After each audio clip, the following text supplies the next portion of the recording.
Last year, I joined an English course because I would like to speak better. My instructor was a very clever man named Daniel. He was not like other teachers I met in the past. He didn't only follow a formal plan, he wanted us to enjoy learning. Daniel believed that the best way to learn a language is through immersion, living with the language every day. He told us to listen to music, watch short videos, and talk to each other in English. You will learn faster if you use it, he said. It really made sense to me. At first, I felt nervous. I had some hesitation to speak, but Daniel smiled and said, "Don't worry. Mistakes are part of learning." I liked that. It gave me confidence to carry on and try again. Every class was different. Sometimes we worked in pairs, sometimes we played games. One day, we had to create a new product and invent a name for it. Another day, we watched a video and talked about what we saw. Daniel said, "When you speak, your brain learns faster." I started to consider English not as a school subject, but as something that could belong in my life. He asked us questions like, "How often do you speak English outside class?" Or, "Do you listen to English songs?" These questions made us think. We also had a task to describe our favorite movie. I found it a bit difficult at first, but eventually I could do it. I was very pleased with myself. Daniel's method had many advantages. It helped us learn naturally.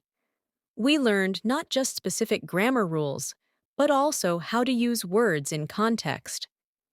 He often said, "Don't just memorize words. Try to understand where and how they exist in real life."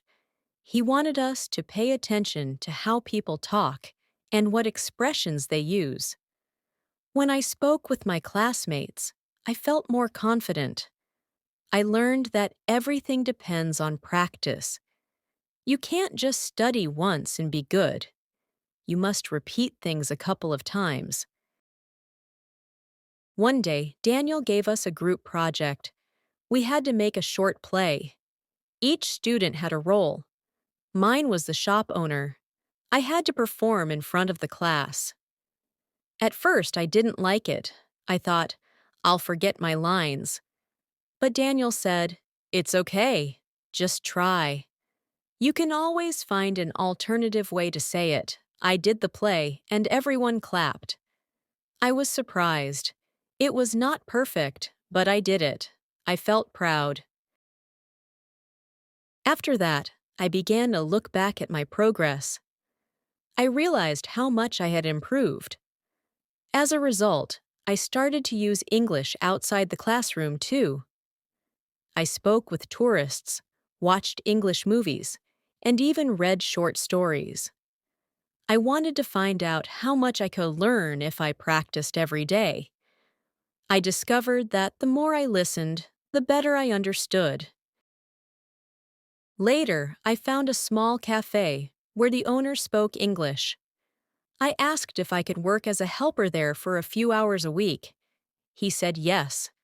That was great practice. Talking to customers made me use real words, not just textbook phrases. Sometimes I made mistakes, but people smiled and helped me. Learning this way was a great solution to my problem. I was not shy anymore. Now I know that learning doesn't only depend on books or teachers. It also depends on how much you use what you learn.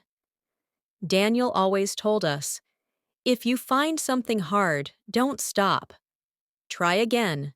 Sometimes I still find it difficult to do long conversations, but I'm improving.